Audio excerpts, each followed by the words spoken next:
দেখো আজকে রোববার, বাইরে প্রচণ্ড বৃষ্টি হচ্ছে। আর আমার সকালে একবার রান্না হয়ে গেছে, আমার ইচ্ছে হলো সবজি দিয়ে খিচুড়ি খাবো, তাই করছি। প্রচণ্ড বাইরে বৃষ্টি। কী কী আয়োজন করেছি দেখাচ্ছি।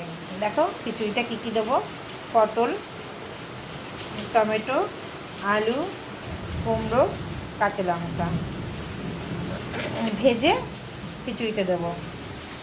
আর এদিকে কিছু মুগ ডাল আছে, এদিকে গোবিন্দ।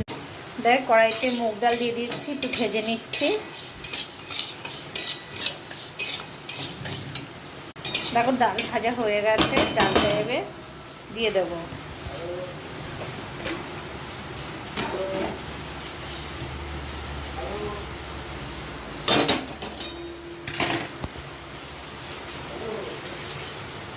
ডালটা দিয়ে দিয়েছি, কেন গোবিন্দভোগের চাল তো, পরে দিলে ডালটা সিদ্ধ হবে না। এবার কড়াইতে তেল দিয়ে এটা ভেজে নেবো। দেখো সর্ষের তেল দিয়েছি, তবে একটু একটু হলুদ দিয়ে দিয়েছি এগুলো কালার হওয়ার জন্য। কড়াইতে হলুদ দিয়ে দিলে কালারটা হয়।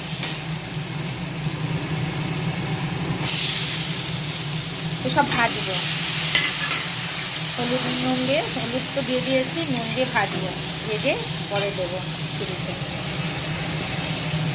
ভেজে তোমাদেরকে দেখাচ্ছি। দেখো ভাজা হয়ে গেছে, এবার আমি হাঁড়িতে দিয়ে দিচ্ছি।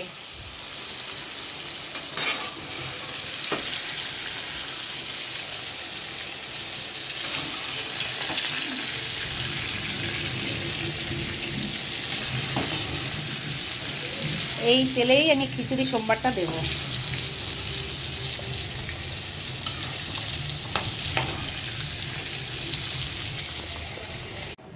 সোমবার দেওয়ার জন্য কী কী দিচ্ছি দেখো: তেজপাতা, শুকনো লঙ্কা, কাঁচা লঙ্কা, আদা ভুষিয়ে দিয়েছি, গোটা জিরে দেবো, আর জিরের গুঁড়ো।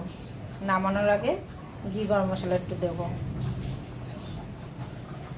এই কড়াইতেই করে নিচ্ছি ভাজা। আর তখন একটু তোমাদের দেখাতে পারিনি, হলুদ দিয়ে দিয়েছিলাম, নাহলে পরে হলুদ দিলে হলুদের একটা গন্ধ বেরোবে, সেই জন্য হলুদটা দিয়ে দিয়েছিলাম।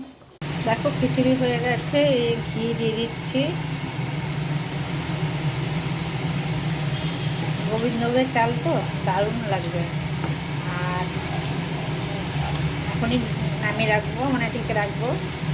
এই জলটা একটু টেনে যাবে, আরও ঘন হয়ে যাবে। বেশি শক্ত ভালো লাগে না, বেশি নরমও ভালো লাগে না। হয়ে গেছে, দেখো খিচুড়ি। গ্যাস বন্ধ করে দিচ্ছি।